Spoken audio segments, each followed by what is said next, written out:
काफालपुर एक छोटा सा गांव था। ये उत्तराखंड के पहाड़ों में छिपा हुआ था। गांव सुंदर था, लेकिन पता है, इसमें एक गहरा राज छिपा था। ये राज था ठाकुर हवेली का। हवेली एक अकेली पहाड़ी पर खड़ी थी, नीचे के शांत घरों को देखती हुई। ये एक बहुत बड़ी इमारत थी, पत्थर और गहरे रंग की लकड़ी से बनी हुई। लेकिन अब सच कहूं तो ये बस एक ढांचा थी। इसकी खिड़कियां घाटी में घूरती हुई खाली आंखों जैसी थीं। गांव वाले कभी इसके पास नहीं जाते थे। वे इसके बारे में धीमी आवाज में कहानियां फुसफुसाते थे, खासकर सूरज ढलने के बाद। वे उस जमीन से भी डरते थे जिस पर ये खड़ी थी।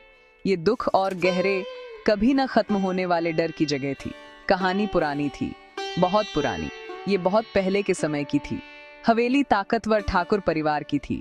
वे अपनी दौलत और अपनी क्रूरता के लिए जाने जाते थे। एक रात एक भयानक आग लग गई।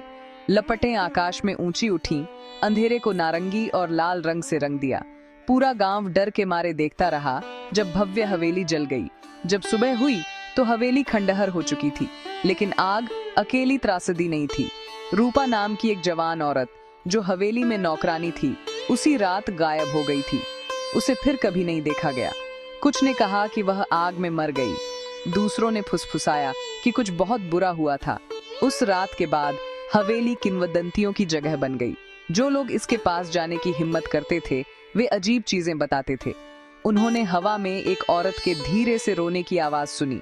उन्होंने एक हल्की रोशनी को एक टूटी खिड़की से दूसरी खिड़की तक जाते देखा। बच्चों को कभी पहाड़ी के पास खेलने से मना किया गया था। गांव के बड़ों ने चेतावनी दी कि रूपा की आत्मा वहां फंसी हुई है। उन्होंने कहा कि वह इंतजार कर रही थी, बेचैन और गुस्से में। हवेली अब घर नहीं थी, ये एक कब्र थी।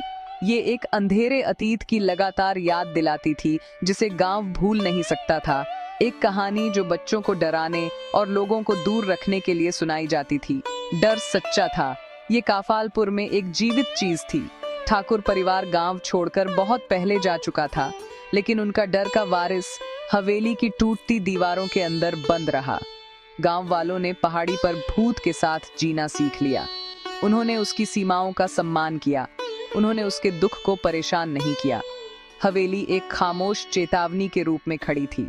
ये सबको चेतावनी देती थी कि कुछ राज कभी नहीं खुलने चाहिए और कुछ आत्माओं को कभी नहीं जगाना चाहिए। हवेली की खामोशी किसी भी चीख से ज्यादा डरावनी थी। ये एक भारी, चौकस खामोशी थी। तारीख 13 अक्टूबर 2023 थी। दिल्ली से